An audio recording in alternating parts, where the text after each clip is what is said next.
Hello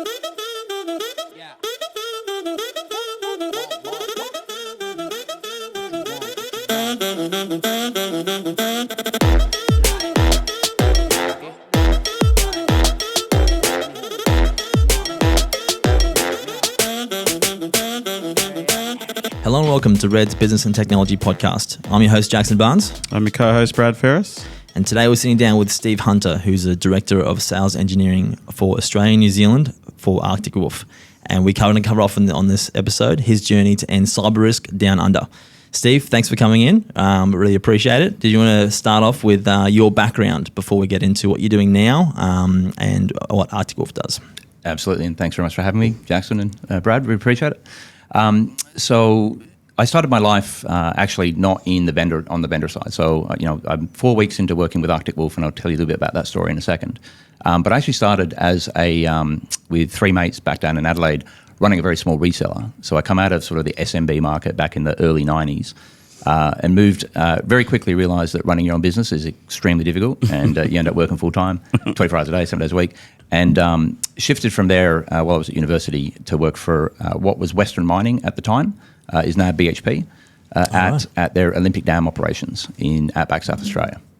So I was a programmer, database analyst, working in the mine on the processing plant, living in Outback, SA.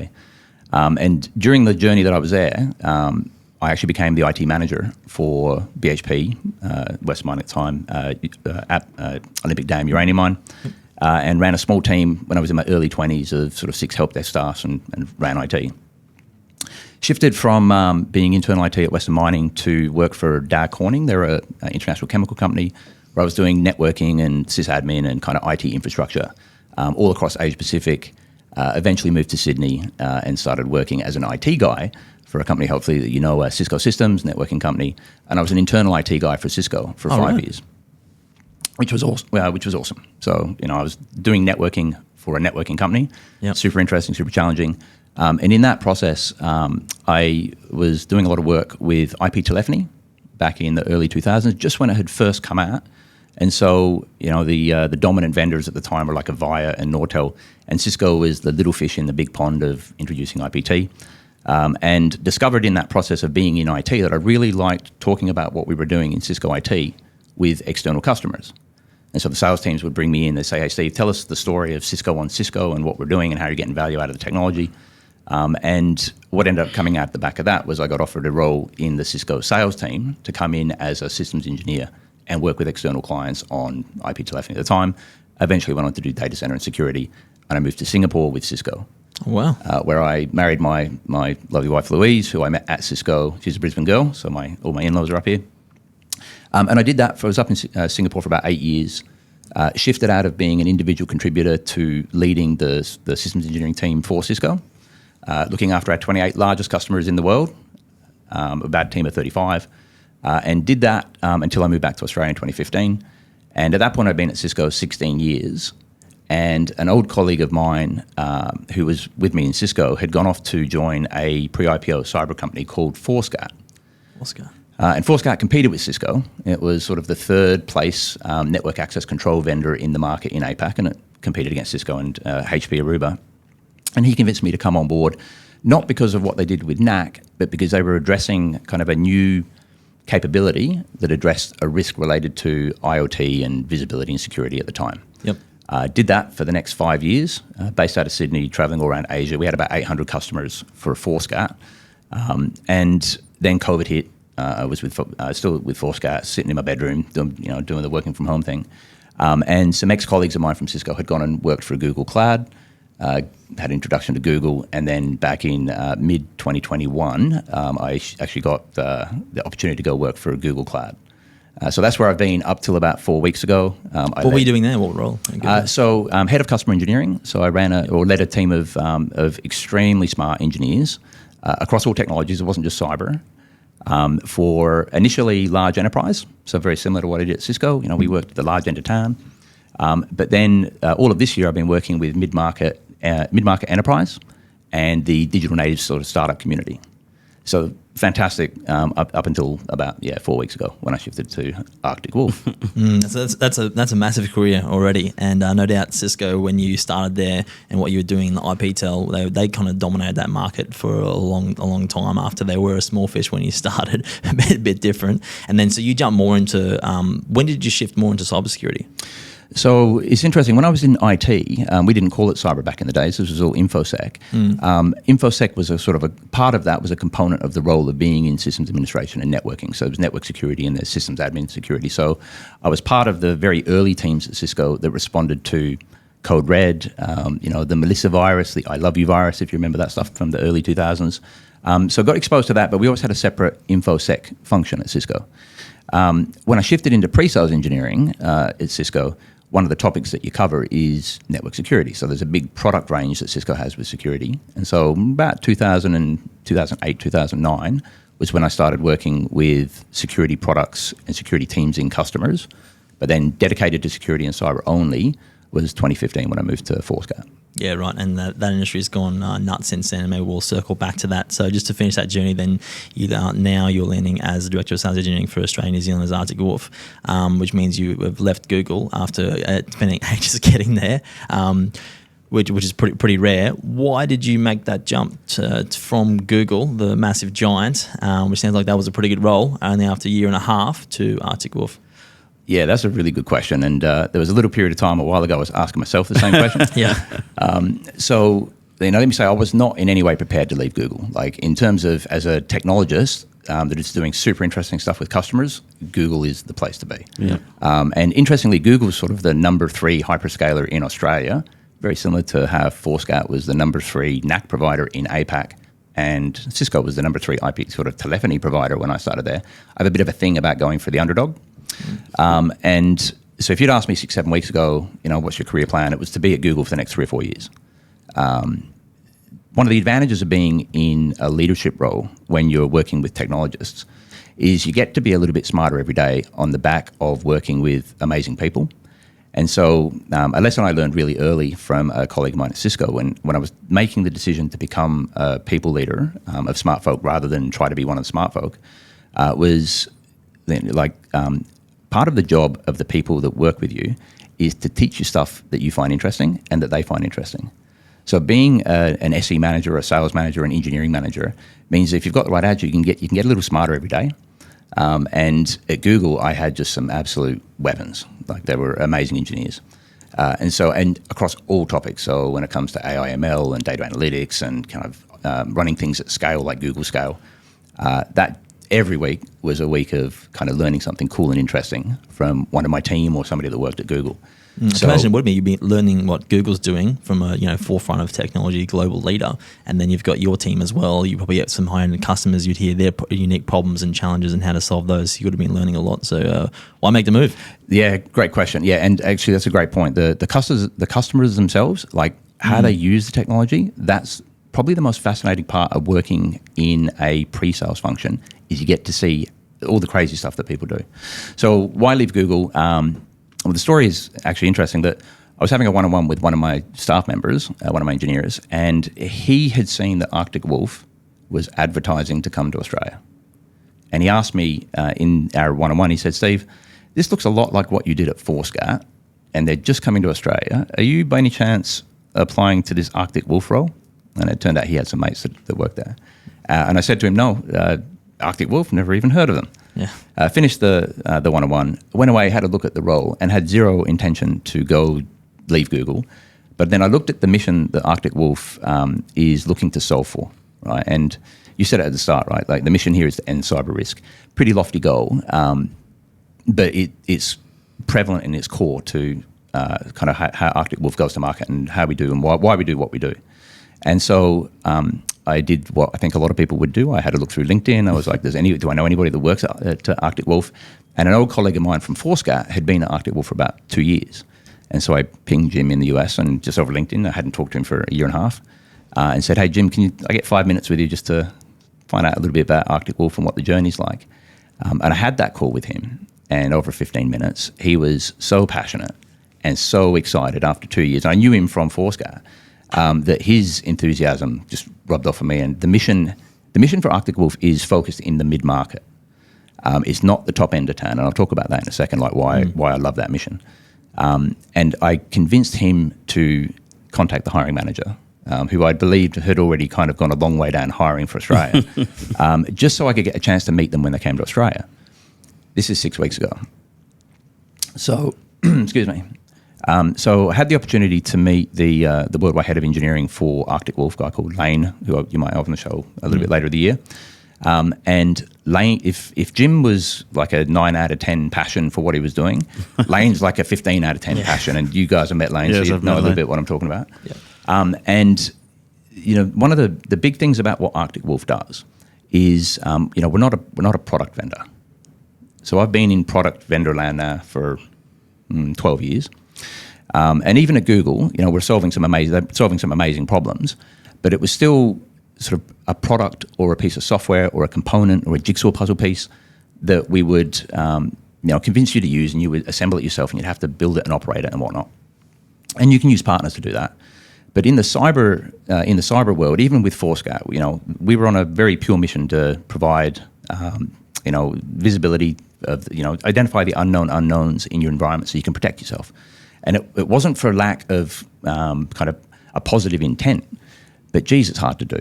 And so if I look at the end customer, you know, if I'm, you know, one of the big banks in Australia, my cyber team's 300, 400 people. So when I take a meeting from a vendor who's got their new piece of wares to sell, yeah, I can afford to take the time. I can take a look at it. I can see if it addresses a component of capability that I need to reduce risk or address an issue. But and then I can operationalize it because I've got loads and loads and loads of people. If I'm in the mid-market and I've got 5, 10, 15 IT staff and I've got to deliver value to the business, and I've unfortunately put the word security in my job title in LinkedIn, 100 vendors are going to hit you up every week and try and sell you, you know, with all good intentions, their product. Arctic Wolf doesn't sell a product. Now, we have a product. We have a product that we have written and invested in and created for our teams to deliver outcomes to customers. But Arctic Wolf is an extension of the customer's IT team, addressing, like, with the true objective is to reduce cyber risk and really end cyber risk for that customer. And if you think about risk as defined by, you know, it's the probability of something bad happening and then the impact of that bad thing happening. If I can get either of those sides of the equation, you know, low and ideally zero, effectively I have ended cyber risk for that organization. That's a big thing, and that's interesting when you say about mid-market, because even if having like 5 or 10 people in the IT team, they're responsible for cyber as well. People just expect that they are looking after cybersecurity in their business, but even in smaller businesses, you got general managers and CFOs who are responsible for cyber in a business, and then in the IT stuff is kind of beyond them. Well, the risks are the same, but to mitigate that risk is just unfeasible, and so that's why that Arctic Wolf solution is so unique in the marketplace, is because it does now make that mitigation strategy affordable for everyone. So let's elaborate a bit more on that before we go into other questions. So how does Arctic Wolf help businesses protect and therefore end cyber risk? Like, what do they actually do for a business? So the core of what Arctic Wolf does is really two things. So a term that most folk will know is managed detection and response. Right, so we'll have an MDR, as we say in the industry, MDR offering. And what that means is that using the tooling that you've already invested in and all the stuff that you've already got, we'll take all, which you may not be operating as effectively as you'd like, and you're certainly not watching 24/7. We'll take all of that telemetry and we'll bring it all back into Arctic Wolf and into the Arctic Wolf platform. And we do that at scale, and we do that for sort of 4,000 plus customers worldwide today. But more than that, so that gives you the response piece. If we think of, say, in the NIST framework, the cybersecurity framework of, you know, detect, respond, recover. This is the detect piece.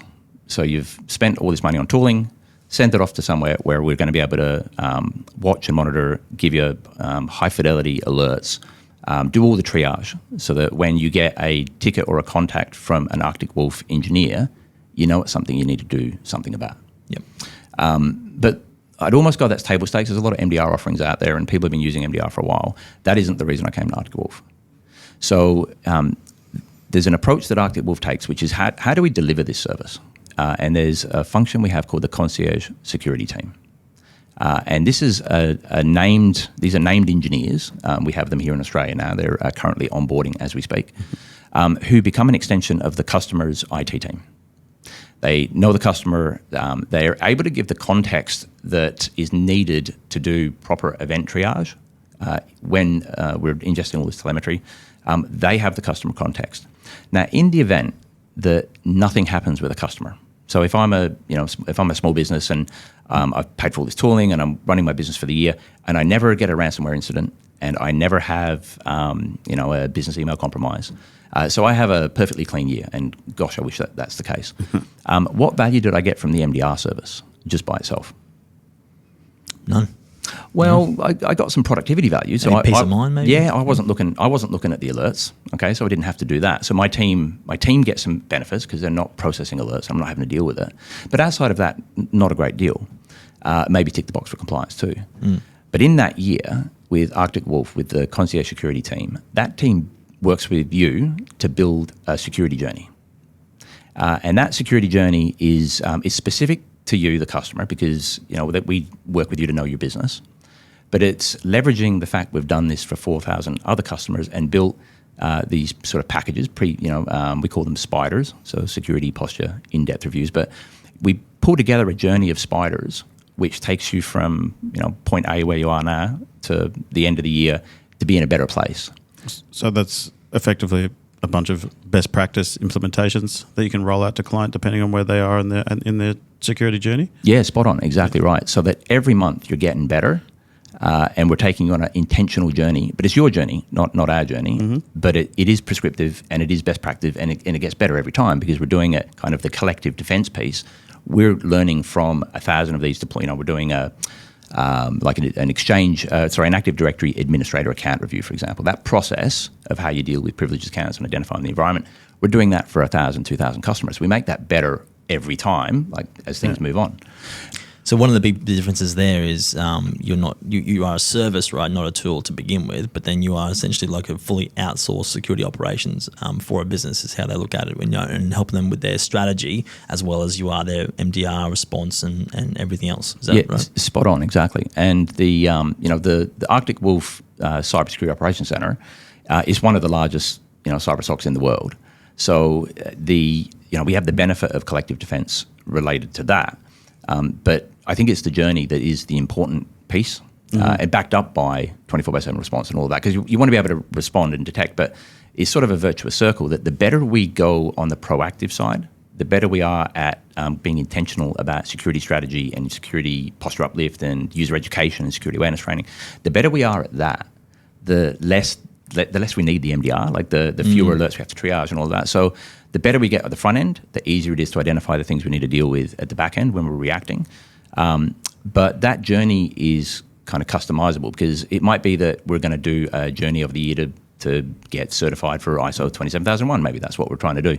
But then we might need to take a detour, mid-year because you do have a business email compromise or you do have an incident.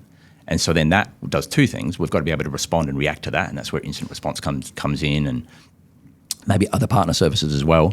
But then there's fallout from that, which is, all right, what do we learn and what do we have to do differently moving forward? Okay, let's modify the journey to incorporate that so we get those outcomes, and then we go back and complete the rest of the journey. And to me, that's, and the focus, this is the awesome part, the focus here is mid-market. Yep. So we want to work with customers that that have spent just a bunch of money on tooling and whatnot to get the most value out of what they've already invested in, but then get this security uplift over time. And then we probably should touch on that engagement model a little bit. And then, so for in that mid-market, generally partnering with someone like Red, who's effectively playing that IT team role for the client, and using all their expertise on the front end to kind of implement some of these changes, these features, these events, if you like, that need to be implemented for the clients in their tech stack. Spot on. And so the role that like a technology success provider like Red plays there is twofold. It's leveraging the expertise that Arctic Wolf is bringing to the table related to, well, this is what you have, and here's how you make what you have better. And already you guys are helping customers with that. Yep. But it may also be like there's missing capabilities. And rather than listen to yet another vendor pitch from yet another category of cybersecurity tools, being intentional about what you want to look at next in terms of, okay, we want to be able to go to the board and say we're looking for an investment to uplift our capability. Well, how do we quantify where we are today? We do that as part of the baseline service. And then how do we quantify the risks we're looking to kind of address or mitigate with the investment that we're asking for? And then working with a partner like Red to get those acquired and then implemented. That's pretty unique actually, because there's a lot of services out there that do the endpoint detection response or MDR, but they're definitely not going to help you with strategy on cybersecurity in your business, right? And there's a lot of network monitoring tools that do a similar thing, but they're not going to come back to you and say, this is where you're at today, this is where you need to be, and create that journey for you. So that's very unique actually. Yeah, spot on. And actually, on that topic about like endpoint security, so one of the other things I'm just getting exposed to now that I've been, I'm in my fourth week at Arctic Wolf, is Arctic Wolf collects just an epic amount of telemetry, and we're in the vicinity of 2 trillion events a week being ingested into our cyber SOC. There's a lot of intelligence that can be extracted from that. And we have a function inside Arctic Wolf called Arctic Labs. And I'm just coming up to speed on this now. But one of the pieces of insight that they've shared with the teams is, we take telemetry from lots of different places. So we take it from endpoint, we take it from network, we take it from SaaS applications like, email and Salesforce. We'll take it from external threat feeds as well. So collect all of this information from lots of different places. What percentage of the incidents that we have to escalate to customers comes from the endpoint telemetry, would you guess?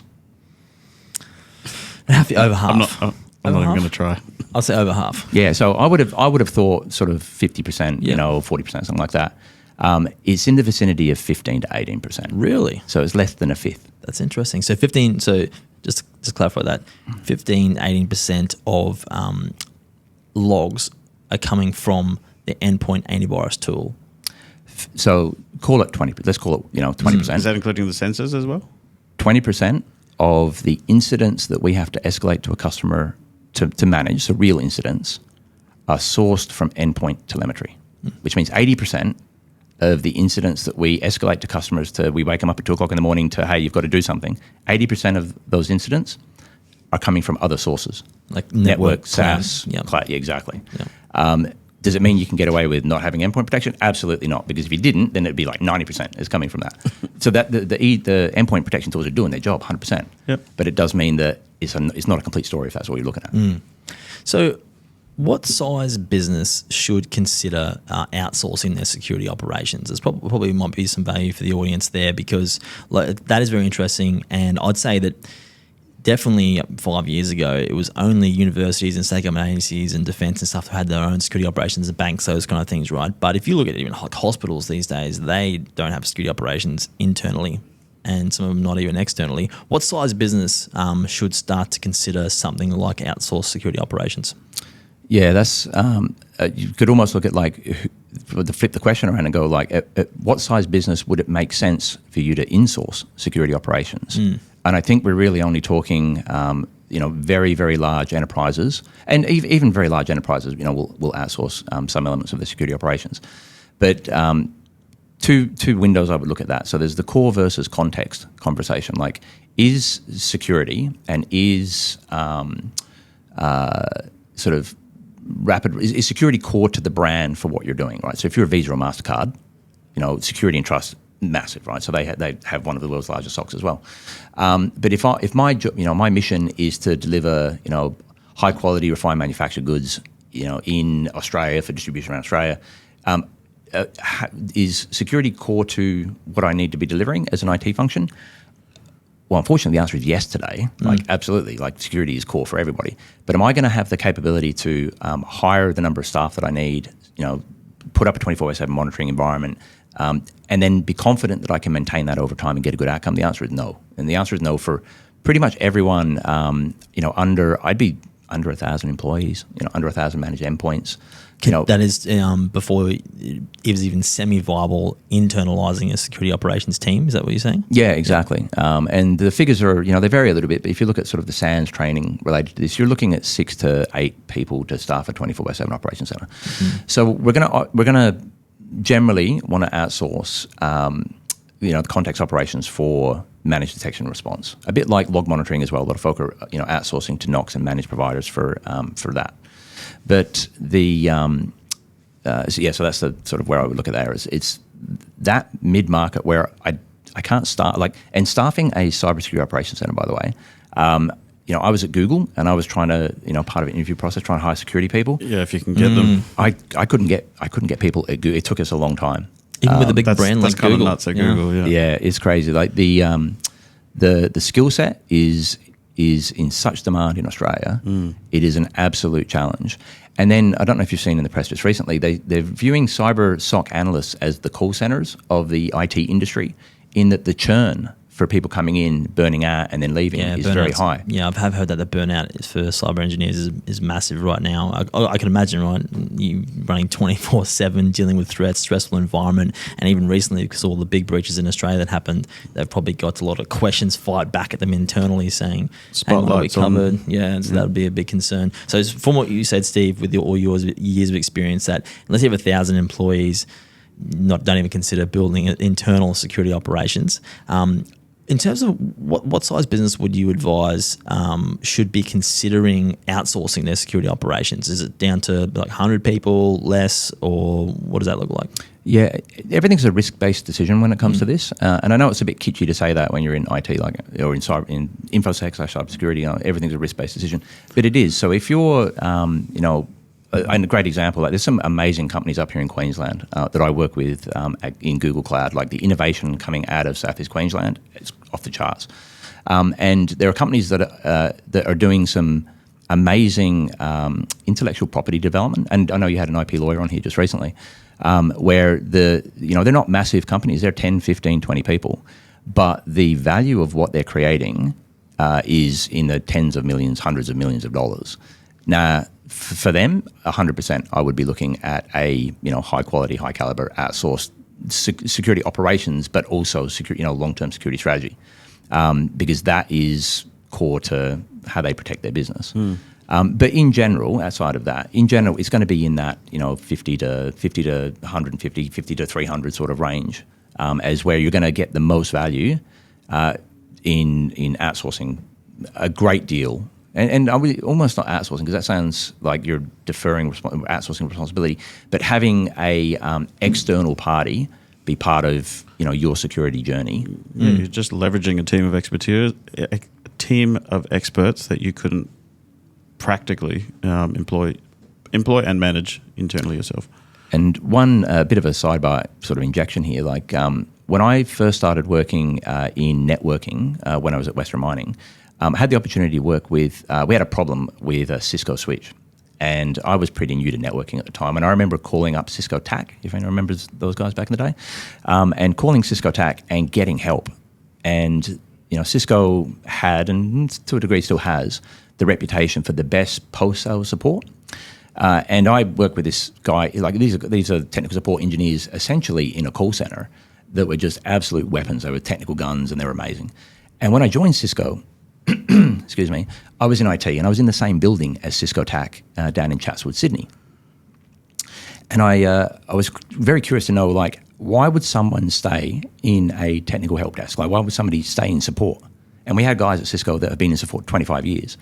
And the environment that the support managers created for the Cisco TAC engineers, these guys are CCIE, they're multiple CCIE, they could go anywhere, but they choose to stay in customer support. Because when I looked at them at the time, they were on the phones for taking calls, typically for 4 hours out of an 8-hour shift.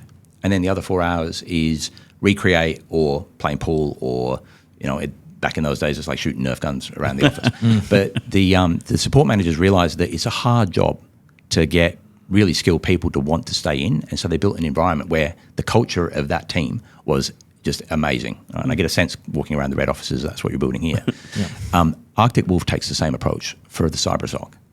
So how do you get hundreds and hundreds of cybersecurity analysts to come work for you and have a journey, like a career journey in the SOC, which is this, the call center of cyber, and it's to essentially take the same approach.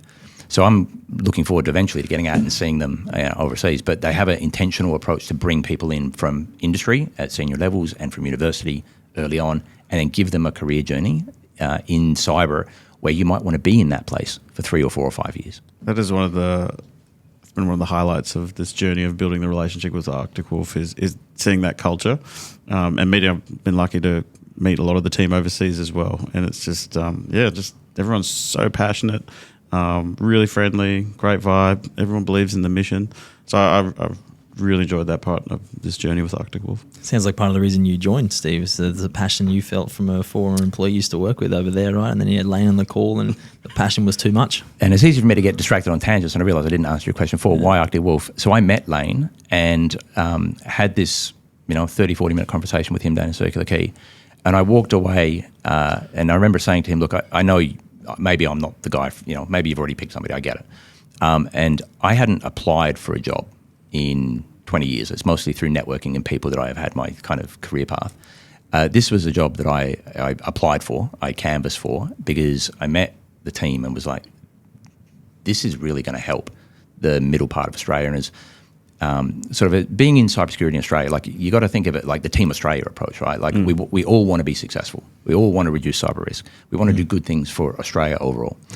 And bringing Arctic Wolf here, and they're very intentional, by the way. So Arctic Wolf's been around for 11 years, has in excess of 4,000 customers, one of the world's largest cyber SOCs, and has never come to Australia until 2 months ago.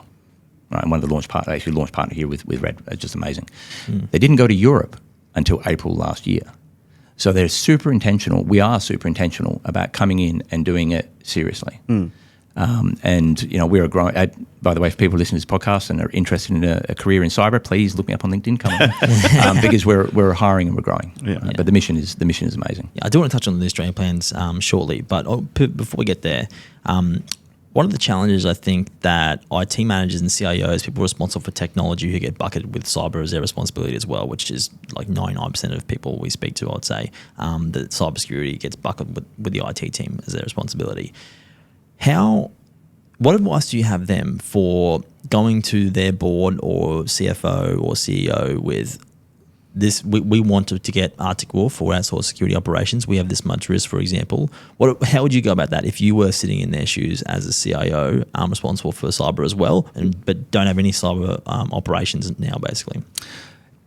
So interesting, actually, having been an IT manager in in my pre-vendor career, I have a lot of respect and kind of admiration for people that choose to be in that role today. It's a very the legal requirements that are increasingly putting upon directors of companies is significant. Yep. And I think if you look, if the listeners or the viewers take a look at there was a Corporations Act, ASIC versus RI, I think you could search it for on Google. But essentially, RI advice, RI in Brisbane, actually. I didn't know it was in Brisbane. I saw it in the press and I looked at it and went, oh, that's concerning. Like, in terms of a duty of care as a corporate director under the Corporations Act now, if you're not showing due diligence related to cyber, you can potentially be taken to court. Now, we understand that, there's the Privacy Act and there's, Australia's, generally pretty good with the regulations that we have to comply to under the, Australian Privacy Act and aligned to the privacy principles and whatnot. But to answer your question, how do I go to the board and justify investment in cyber? But the reality is you're not justifying investment in cyber. What are we doing? We're looking at addressing business risk. Yep. How do we do that? We start with quantifying what that needs to look like, or what the business risk is today. And I guess the good news on that is very topical. It's certainly very topical the last 3 months with everything we've seen. But it's increasingly there's education in the directors training and from legal advisory and from professional advisory as well. There's very familiar with quantifying business risk and helping you get to a position where you can say, actually, we know where we're at right now. The investment, by the way, is not like the investment in something like MDR is not a massive investment. No. Right? Especially compared to the amount of risk that you mitigate by investing in it. But to answer your question, it is about having a risk-based conversation, understanding your risk, and it's a business conversation. Yeah, a risk conversation. That's definitely the approach that makes sense, and that's good advice. And yeah, the RI advice case, they actually got like a $750,000 fine for not listening to advice from their current IT provider. So that was definitely scary. And there's other cases where directors are getting more scared about what's going on. And I know the maximum penalty just got approved actually from $2.2 million up to $50 million or 30% of turnover, which is even more, I guess, highlighting the risk. And we've talked about this, I believe, on different episodes. But again, for listeners, viewers, the Australian Institute of Company Directors has just published quite a good guide around principles around cyber governance and how to manage that. So definitely would recommend anyone just typing that into Google and pulling those up. Or we chuck in the show notes somewhere, surely. Yeah, I'll chuck it in the show notes. Good idea. So that's good advice for IT managers, CIOs going to the board and having the risk conversation. I just want to get your feedback. You've been around in the InfoSec or cybersecurity industry in Australia for a long time at a pretty senior level. Where do you think the current state of cybersecurity market is in Australia now? And what does Arctic Wolf bring to that? So one of the interesting things about Australia is as a country, we punch well above our weight when it comes to technology. We tend to go early with advanced technology. We're a very sophisticated user base, if you like. And I saw this at Cisco, I saw it at Forescout, I saw it at Google, and I'm hoping to see it again at Arctic Wolf. I spent a little bit of time pre-joining Arctic Wolf. I went down to Canberra and did some training from the IRAP Assessors program with the ACSC and their authorised providers. And the thing that I feel good about being in Australia right now is that the government is taking it seriously, and not so much on the regulation, the penalties, because there's a great argument like if you increase the speeding fine, does that mean people are less likely to speed? Maybe not. But the push from the government to be more publicly focused and company focused rather than Commonwealth focused around cyber education and helping companies navigate this new world that we're living in today, they're playing a very active role in that. And I know you've talked about Essential 8 in a few podcasts with a few guest members, but the ACSC is taking a very deliberate and public stance around cyber education and capability uplift in Australia for the good of Team Australia. And to answer your question, what do I see the state of the market? We're shifting away from a tools market, right? And as I look at vendors that are coming to Australia and just the startup ecosystem, there is a shift to outcome versus just capability or technology. And I think that Australia is going to get there very, very quickly. In the same way that I've seen us adopt advanced technologies rapidly, this shift away from technology to outcome, delivered ideally through innovative and scalable technology platforms, etc. As opposed, because it can't be solved with people, because we don't have enough people skilled in the right places. We're not bringing them in. There's sort of a net decline in technical capability in Australia. So it needs to be that combination of government with regulation, with education, technology capability coming in from vendor land to address the kind of technology challenges in innovative ways, with a mindset that is very Australian, which is we're going to lean in and we're going to do innovative things quickly. We are often the underdogs. We're a country of 20 million people that punches, or 25 million people that punches well above its weight in terms of how we consume technology and what we use it for. So I feel optimistic, but the challenge is definitely significant. Yeah, it is good actually. There has been a lot recently since these big breaches that have happened that it's just getting spammed out from the Australian cybersecurity who do a good job and AICD and a bunch of other organisations. So that's really good. One comment I'll just throw in there, which is it's certainly not for lack of like these breaches that have happened just recently. It is not for lack of tooling and is not for lack of good intention that we have these problems. The challenge is really no different, like with the Optus breach, for example, which I know you talked about on an earlier show, and there's a bit more information out there now than there was. But yeah, there was, was the tooling doing what it was supposed to do? Absolutely yes. Did anybody respond to that tooling? Unfortunately not. How different is that from 10 years ago, 2014, when Target got breached and the tooling that they had was lighting up with the malware is moving laterally, alerts, but it was just lost in a sea of noise, in the Target SOC. So in that respect, nothing has really changed in the last sort of 8-9 years. The tools can only get better, right? And there's certainly more of them. You know, and the frustrating thing with cyber for me, when it comes to talking about it with any organisation, is that it's one of the few areas of technology where we don't see a lot of consolidation. You know, if you're an old guy like me, you had choices in networking before TCP/IP and Ethernet. There were options back in we were DECnet and FDDI and Token Ring and stuff. Microsoft Exchange and Active Directory wasn't always the directory service that you were using. You might have been using Banyan Vines or Novell or something like that. But over time, you tend to find that there's consolidation in technology, except for cyber. If you've ever been to RSA, there are 3,000 cyber vendors trying to spruik their wares, and there are 700 or 800 of them that are new every year. So how does a IT manager or a CISO stay across all of those as well as everything else they do in their job? So why do you think that is? It's interesting. I think it's because security is often something that's thought about late when new technology comes out. So security isn't part of what we think about when we create new offerings. And the perfect example is the iPhone, 2007. So, we finally cracked the code on antivirus and managing Windows endpoints. And then, so Mac came in, so we had to deal with that. And, it was outside of school. But we got that sorted, and so you got your AV on your Mac. And then 2007 comes along, the iPhone launches, and what happens? Every executive and every end user is like, this is fantastic. It's great for my productivity. Let me bring it into the company. And what happened? Well, we had to create an entire new category of security tools related to mobile device management, do MDM. And it's like, all right, every new innovation that comes along has a knock-on effect related to security. It comes with a risk. And it comes with a risk. And it always comes second. It's not like we were like, well, we're not going to release the iPhone until we've got a way to securely manage them in the enterprise. Well, they're trying to innovate as well, right? Like Apple's always been about creating a new thing and cannibalizing that old product and moving forward. So when you do that, it's hard to pause for 6 months with that crushing new technology while we figure out the cyber side. So it does always come after. Exactly right. And it's one of the challenges I see with CISOs and with IT managers that have security in their remit is how do you innovate safely? You let enough new stuff come in, but you've got the guardrails around it so that you're not exposing yourself overly.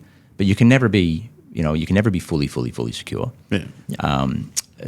You just got to do it in an appropriate fashion. But I actually saw it at Google too. A lot of the innovation that's coming out there. What are the security implications of AI, ML, and robotic process automation? All of that. Like I haven't seen the tooling or the category for that yet. I am sure it's coming. Yeah, and there's IoT and that kind of thing as well. I could ask a lot of questions, but I know that you're watching the clock, so I'll let you. No, you go. Stick with no. You get one question, Brad. Well, I do want to talk about what's coming up, so. Yep. Yeah, I do want to touch on that as well. One other thing I do want to touch on, before we get to that, we'll finish on that. You've led teams in IT and cyber and data infosec for a long time now. What makes you good at managing technical teams? Because that's essentially what you're going to be doing at Arctic Wolf, right? How do you find someone good, retain them, and manage them ongoing? No, I almost don't want to answer this question because you guys are going after the same folk that I'm going after. Will be nice. It is literally the best part of this job. Like when you move into people leadership, there's a lot of not fantastic stuff that comes with it. There's a lot of administration, etc. The best part of this job is being able to work with smart people. People want to be good they want to have an expertise and they want to be able to show it and they want to be able to use it. They want to be kind of operating in the place that they're the strongest and they want to get better over time in most cases. And so, my philosophy around leading technical teams, first up is, I'm privileged to say that I've led teams a lot smarter than me, and that I'm not intimidated by it, but I love it. Because if a little bit of your job every day is to make me a little bit smarter, that means that I've got 10 folk that are making me a little bit more educated every day. And I love to learn, right? You have to if you're in this industry, I think. And so, it is... my philosophy around kind of growing and leading technical teams is to appreciate and understand what the passion for what we do. How do you drive the passion? How do you support the passion for what we do? Because it is, a lot of what we do today didn't exist 5 years ago. So you can never be more than a 5-year expert in some area of technology. So the fact that I've been around 25 years in technology means I've done the 5-year thing 5 times. Yeah. And you need to have something exciting. Like it really, it's the mission. So when we were revolutionizing telephony, Back in the day, we were the underdogs. That was a fantastic sort of experience, and I did that as an engineer as opposed to a manager. And at Arctic Wolf, why the engineers that I'm talking to are excited to come on board has to do with two things. It's the mission, that's the purpose, the vision for what we're trying to do. That is pure. We can 100% get behind that. But it's also how we're doing it. And so kind of the technology and the innovation and the kind of the hyper nerd engineering stuff that's under the covers is interesting to engineers. So great mission, great tech, and then ideally the managers just get out of the way and let them be amazing. Yeah, that's good advice. That's good advice. All right, Brad, did you want to go to the next question? So we had a pre-conversation around the data sovereignty conversation because that does come up a lot when we're talking to clients and, what's the difference between offshore, onshore, what kind of data. And I know we'd had a pre-conversation and this was a little bit above my knowledge, but you had some great words of wisdom. So I'd just like to unpack that a little bit with you. Okay. So for the listeners, for a little bit of history, I actually had the chance to catch up with Brad in Sydney just a couple of days ago, and this topic comes up a lot. And I'll talk about data sovereignty now. Full disclosure, I'm not a lawyer. Seek appropriate legal advice to your specific situation. But I am seeing this challenge in the industry related to the term data sovereignty. If you Google, data sovereignty Australia, you're going to get a lot of articles saying we must ensure that we have our data sovereign. Yes. Full disclosure right now, Arctic Wolf does not have a presence in the Australian in an Australian data center. It's coming, but it's not here yet. What does that mean in terms of kind of data residency and data sovereignty, and how should you be thinking about it if we're talking to you? So first up, I've been guilty of this. Vendors do tend to co-opt industry buzzwords, and I saw it with visibility at Forescout. Then it was zero trust. AIML did like a little stint in the cyberlands a couple of years ago, and now data sovereignty is quite rightly a topic that needs to be discussed.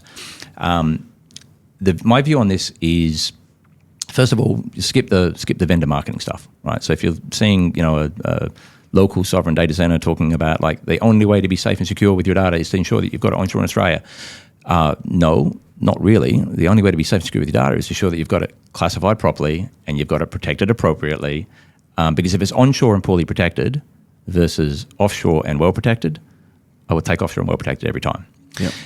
My sort of guidance on this is to take a look at, if you're not in a highly regulated industry, you're not in government, or you're not dealing with health records.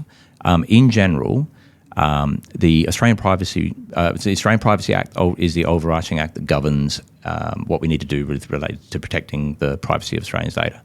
And there are the Australian privacy principles that you should align to. And this is not just vendors, this is you as a company. Yep. You need to align to the Privacy Act, the privacy principles, to ensure that we're treating the collection and the management and the disposal of Australians' citizens' data appropriately.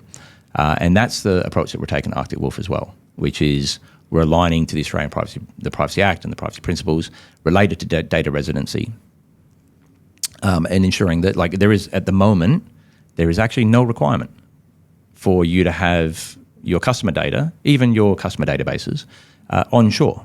That's not part of the Privacy Act, and it's not part of the privacy principles. And actually, I think it's privacy principle, I want to say it's 8, that deals with the appropriate handling of offshore data. So the more important question you need to be asking, both yourselves and any vendor that you're working with, is how are you protecting my data that I trust you with? And how are you aligning to the Australian Privacy Act and Australian privacy principles? Yep. And we might see that change in the future. There might be a need for onshore residency for some sorts of data outside of health and government, but that's not the case today. That's really good advice, actually. Yeah, I do agree that if you can offshore, but it's protected, secure with a trusted brand and proper processes, that makes a lot more sense than going with something you can go and have a look at, but it's unsecure in Australia. So that's unsecure locally is still therefore exposed Yeah. internationally or offshore as well. Yeah, and I do feel like apologising to the listeners on behalf of all the vendors that, it's a force of habit to take whatever the topic du jour is and then morph your product into being that thing. Yeah. One of the Clickbait. Yeah, exactly. One of the reasons I'm glad I'm no longer at a product company. Yeah, fair enough. All right, so What's next for Arctic Wolf in Australia? Ending cyber risk, just launched. Did you want to, and I know it's been 4 weeks, but you want to share a little bit about what the plans are for Arctic Wolf entering Australia? Yeah, 100%. So, the plans here is exactly that. The mission is to end cyber risk for the mid-market in Australia. It would be great to say for everyone in Australia, but we're laser focused on the people we want to work with and the people that we want to help protect. That means growth. A very common pattern for vendors is to land a whole bunch of sales teams and then go solicit, business, and then eventually maybe they'll put in some customer service people and whatnot. Arctic Wolf today, we're 12 weeks in the country. I'm employee number 4. We've got 12 on board now. There is one sales team. There's actually only one salesperson. Everybody else is working on customer success, kind of customer project management, security operations, like that all exists in Australia today. And so the mission from here is growing those teams. It's exciting. So what's it going to look like in 12 months' time? Oh, who knows? Based on what we saw at Europe, though. So in Europe, they went from 0 to 100. We went from 0 to 100 people in about 14 months because we're investing in an area that is really crying out for some help. And the approach that we take is a people-oriented approach rather than a product-oriented approach. Beautiful. Thanks for coming in, Steve. Really appreciate it. Thanks for sharing all your insights on how you manage a team, the cybersecurity market right now in Australia. You've shared a lot of good insights, so really appreciate it. Absolute pleasure. Thanks so much for having me. Yeah, that was great. Thanks for coming up.